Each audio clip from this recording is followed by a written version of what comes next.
अब हम डिस्कस करते हैं कि स्कॉलरशिप में अप्लाई करने का क्या तरीका है। तो स्कॉलरशिप में अप्लाई करने के लिए सबसे पहले आपने जापानीज एम्बेसी इस्लामाबाद गूगल पे टाइप करना है, या आप सिंपली ये टाइप कर सकते हैं एम्बेसी ऑफ जापान इन पाकिस्तान। तो आपने टाइप किया तो आपके सामने ये ओपन हो जाएगा डिस्प्ले। यहाँ पे आप देख सकते हैं कि एम्बेसी ऑफ जापान इन पाकिस्तान की वेबसाइट को आप क्लिक करेंगे तो इनकी ऑफिशियल वेबसाइट ओपन हो जाएगी। मैं स्कॉलरशिप का डायरेक्ट लिंक डिस्क्रिप्शन में दे दूंगा, वहां पे जाके आप उस लिंक को यूज करके स्कॉलरशिप की वेबसाइट पे डायरेक्टली जा सकते हैं। तो यहाँ पे ऑफिशियल वेबसाइट पे आने के बाद आप बॉटम तक स्क्रॉल करेंगे तो इवेंट्स एंड इनविटेशन प्रोग्राम्स के सेक्शन में आपको नेक्स्ट अंडर ग्रेजुएट स्कॉलरशिप 2022 के नाम से एक ऑप्शन नजर आएगा। इसे आप क्लिक करेंगे तो ये ऑफिशियल वेबसाइट ओपन हो चुकी है।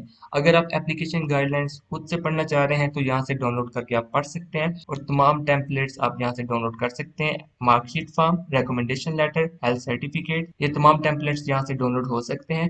और उसके अलावा जो स्टूडेंट्स इस स्कॉलरशिप में अप्लाई करेंगे उनका पहले टेस्ट लिया जाएगा। अगर वो टेस्ट में शॉर्ट लिस्ट होते हैं तो उनका इंटरव्यू होगा। तो पास टेस्ट पेपर्स के सैंपल्स दिए गए हैं, वो यहाँ से आप डाउनलोड कर सकते हैं तमाम के तमाम। तो अप्लाई करने के लिए आपने एप्लीकेशन फॉर्म डाउनलोड करना है। इस एप्लीकेशन फॉर्म को आप बाय हैंड भी फिल कर सकते हैं और टाइपिंग के जरिए भी फिल कर सकते हैं। रेकमेंडेड ये है कि आप टाइपिंग के जरिए से फिल करें। यहाँ पे लिखा हुआ है कि आप चाहे टाइप करें या बाय हैंड फिल करें, आपने तमाम इंफॉर्मेशन ब्लॉक लेटर्स में फिल करनी है। नंबर्स आपने अरेबिक नंबर्स यूज करने हैं। तो ये तमाम इंपॉर्टेंट इन्फॉर्मेशन है। अब वेरी फर्स्ट है, आपने अपना सरनेम लिखना है। बेसिकली लेट्स सपोज अगर आपका नाम अली हमजा है तो आपका सरनेम है हमजा और गिवन नेम आपका इस केस में होगा अली। मिडिल नेम अगर आपका है तो लिख दीजिएगा, अदरवाइज इसे स्किप कर दीजिएगा। जेंडर में आपने अपना जेंडर सेलेक्ट करना है। फिर आपने बताना है कि आप सिंगल हैं या मैरिड हैं, जो भी आपका स्टेटस हुआ वो लिख दीजिएगा। नेशनैलिटी में आपने बताना है कि आप किस मुल्क के नेशनल हैं। जापानीज नेशनैलिटी में आपने बताना है कि आपके पास जापानीज नेशनैलिटी है या नहीं,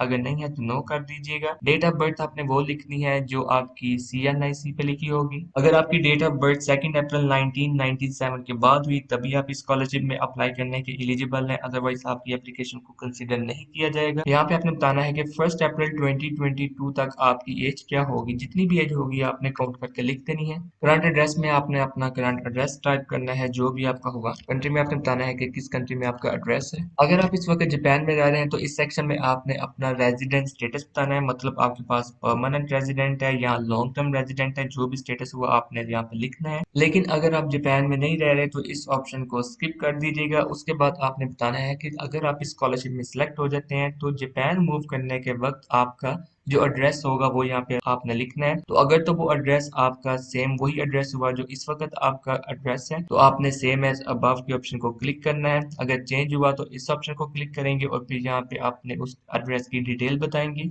इस क्वेश्चन में आपसे पूछा जा रहा है कि अगर आपका एड्रेस डिपार्चर के वक्त होम कंट्री से बाहर हुआ तो उस केस में आपको एयर ट्रैवल प्रोवाइड नहीं किया जाएगा। तो क्या ये बात आपको समझ लग चुकी है? तो आपने यहाँ पे से यस कर देना है। उसके बाद आपने थर्ड नंबर सेक्शन में बताना है कि आप अपने वीजा के लिए जिस डिप्लोमेटिक ऑफिस में अप्लाई करेंगे उसका नाम बताना है। फॉर एग्जांपल अगर आप इस्लामाबाद एम्बेसी में अप्लाई करेंगे तो आपने यहाँ पे लिख देना है एम्बेसी ऑफ जापान इन पाकिस्तान, और अगर आप कराची कॉन्सुलेट में अप्लाई करेंगे तो आपने यहाँ पे इस सेक्शन में लिखना है कॉन्सुलेट जनरल ऑफ जापान इन कराची। तो जो भी आपका केस हुआ वो यहाँ पे आपने लिख देना है। उसके बाद आपने अपना फोन नंबर बताना है, ईमेल बताना है। ईमेल आपने एक्टिव ईमेल एड्रेस रखना है क्योंकि उसी ईमेल के थ्रू आपको आपके टेस्ट और इंटरव्यू के लिए इंफॉर्मेशन दी जाएगी। फिर आपने प्रेजेंट स्टेटस बताना है कि आप इस वक्त स्टूडेंट हैं तो फिर आपने अपने स्कूल का नाम भी बताना है। अगर आप इस वक्त कोई जॉब कर रहे हैं तो आपने अपनी कंपनी का नाम बताना है। अगर ये दोनों स्टेटस आपके नहीं है तो आपने अदर के ऑप्शन को सिलेक्ट करना है और यहाँ पे उसे थोड़ा सा डिस्क्राइब करना है। और उसके बाद आपने बताना है कि आपने अपने हाई स्कूल में या अगर आपने अपनी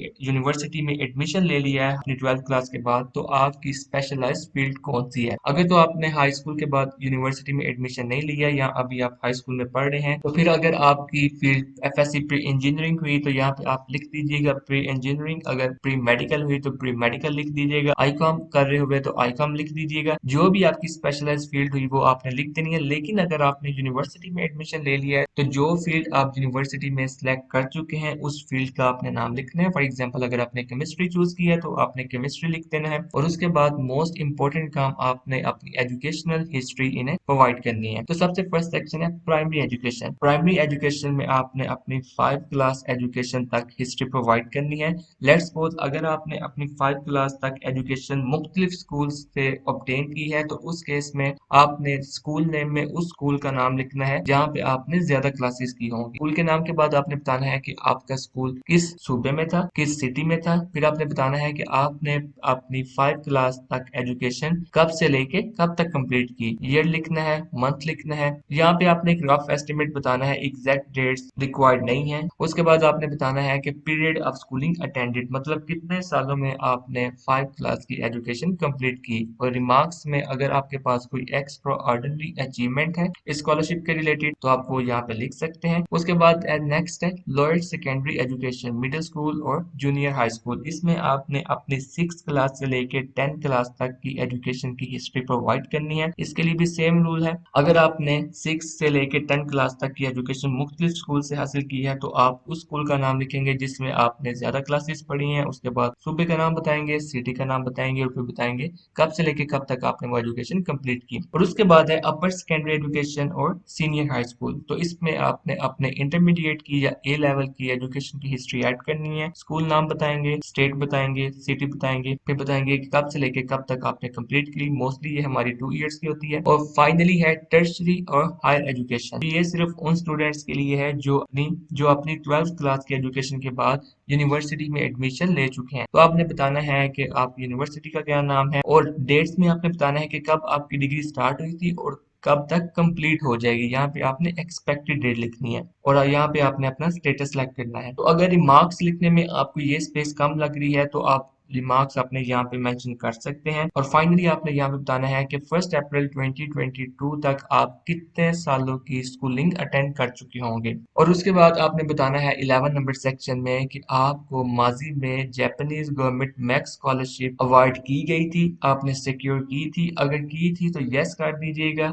और फिर आप इस स्कॉलरशिप में अप्लाई नहीं कर सकते। अगर नहीं की तो नो के ऑप्शन को क्लिक कीजिएगा। 12 नंबर क्वेश्चन में आपसे पूछा जा रहा है कि आप इस वक्त किसी भी दूसरी स्कॉलरशिप में अप्लाई कर रहे हैं या कर चुके हैं जिसका अभी रिजल्ट नहीं आया या आने वाला है और वो स्कॉलरशिप 2022 में स्टार्ट होगी। अगर तो आपने अप्लाई किया है तो यस कर दीजिएगा, अदरवाइज नो कर दीजिएगा। लेकिन एक बात समझ लीजिए कि इस स्कॉलरशिप के साथ साथ आप किसी भी दूसरी स्कॉलरशिप में अप्लाई नहीं कर सकते। और 13 नंबर सेक्शन में आपसे अगेन यही पूछा जा रहा है कि आप कोई भी दूसरी स्कॉलरशिप किसी भी दूसरी ऑर्गेनाइजेशन से रिसीव कर रहे हैं या फ्यूचर में रिसीव करेंगे तो यस कर दीजिएगा, अदरवाइज नो कर दीजिएगा। अगर तो आप कोई भी दूसरी स्कॉलरशिप डोमेस्टिक लेवल पे या इंटरनेशनल लेवल पे रिसीव कर रहे हुए या फ्यूचर में रिसीव करेंगे तो आपको उस स्कॉलरशिप को कैंसिल करना पड़ेगा। तो इस सेक्शन में आपसे यही पूछा जा रहा है कि आपको ये बात समझ लग चुकी है या नहीं, तो आपने यस कर देना है इसे भी। फाइनली आपसे ये पूछा जा रहा है कि अगर आप किसी भी दूसरी स्कॉलरशिप को रिसीव कर रहे हैं या आपने अप्लाई किया हुआ है तो फिर आप उस स्कॉलरशिप के स्पॉन्सर का नाम बताएं, स्कॉलरशिप का पीरियड बताएं, मतलब कब से लेके कब तक वो स्कॉलरशिप आपको मिलेगी और स्कॉलरशिप की अमाउंट बताएं। और उसके बाद मोस्ट इंपॉर्टेंट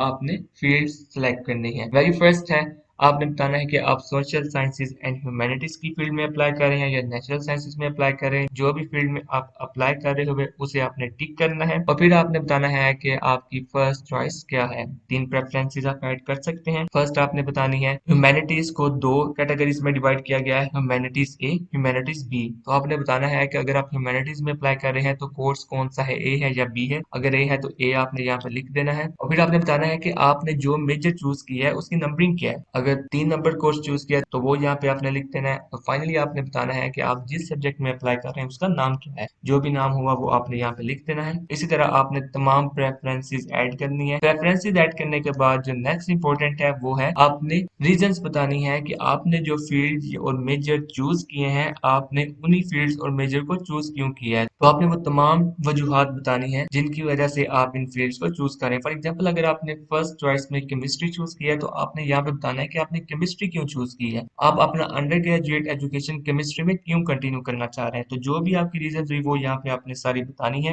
हर प्रेफरेंस की रीजन आपने सेपरेटली बतानी है, सेक्शन बने हुए हैं। और उसके बाद 2 इंपॉर्टेंट क्वेश्चंस हैं जिनके आंसर करना लाजमी है और इन क्वेश्चंस की आपकी सिलेक्शन में काफी ज्यादा वेटेज होगी। 16 नंबर क्वेश्चन है कि आप अपनी अंडर ग्रेजुएट एजुकेशन के लिए जापान को क्यों चूज कर रहे हैं। तो आपकी जो भी रीजंस हुई वो तमाम आपने लिखनी है कि आप अपनी अंडर ग्रेजुएट एजुकेशन के लिए किसी भी दूसरी कंट्री को क्यों चूज नहीं कर रहे, जापान को ही क्यों चूज कर रहे हैं। और 17 नंबर क्वेश्चन है कि जब आप जापान में अपनी एजुकेशन कंप्लीट कर लेंगे तो अपनी एजुकेशन की कंप्लीशन के बाद किस तरह आप अपनी स्किल्स के थ्रू जापान और अपने होम कंट्री में कंट्रीब्यूट करेंगे। तो वो यहाँ पे आपने तमाम रीजंस लिखनी है 17 नंबर क्वेश्चन में। तो इन दो क्वेश्चंस के आंसर करने के बाद जो 18 नंबर है उसमें आपने लैंग्वेज एबिलिटीज के बारे में बताना है। अगर आपके पास जापानीज लैंग्वेज एबिलिटी है तो वो आपने बतानी है, स्केल दिया गया है, अगर एक्सीलेंट है तो 3 लिख दीजिएगा, अगर गुड है 2, फेयर है 1, पुअर है तो 0। सबसे पहले आपने बताना है कि जापानीज लैंग्वेज में आपकी रीडिंग एबिलिटी क्या है। इसी तरह आपने तमाम सेक्शंस को फिल करना है और उसके बाद है इंग्लिश लैंग्वेज एबिलिटीज के बारे में आपसे पूछा जा रहा है। अगर आपने कोई टेस्ट नहीं भी दिया तब भी आप अपनी लैंग्वेज एबिलिटीज के बारे में लाजमी बताइए। अगर आप रीडिंग में गुड हैं या एक्सीलेंट है तो आपने अपना रेलेवेंट नंबर लिख देना है। और इंग्लिश और जापानीज के अलावा अगर आपके पास कोई भी और लैंग्वेज एबिलिटी है तो वो आप अदर्स के सेक्शन में लिखेंगे। 19 नंबर में आपसे पूछा जा रहा है कि अगर आपके पास जापानीज लैंग्वेज क्वालिफिकेशंस हैं लाइक जीएलपीटी, एक इनका टेस्ट है, अगर आपने वो टेस्ट दिया हुआ है तो आपने बताना है कि उसमें आपके क्या लेवल आए थे। और अगर आपने कोई इंग्लिश लैंग्वेज टेस्ट दिया है लाइक टॉफल और आइल्स तो फिर आपने बताना है कि आपके आइल्स में क्या बैंड्स आए थे या टॉफल में आपका आईबीटी क्या स्कोर था। लेकिन एक बात समझ लीजिए कि इस स्कॉलरशिप में अप्लाई करने के लिए आइल्स या टॉफल की जरूरत नहीं है, आप इन दोनों के बगैर अप्लाई कर सकते हैं। 21 सेक्शन में आपने किसी भी ऐसे पर्सन का कॉन्टेक्ट देना है जिसमें इमरजेंसी में कॉन्टेक्ट किया जा सके। और उसके बाद आपने 22 सेक्शन में बताना है कि आपने माजी में कभी भी जापान में विजिट किया है या कोई जापान में आपने स्टे किया है।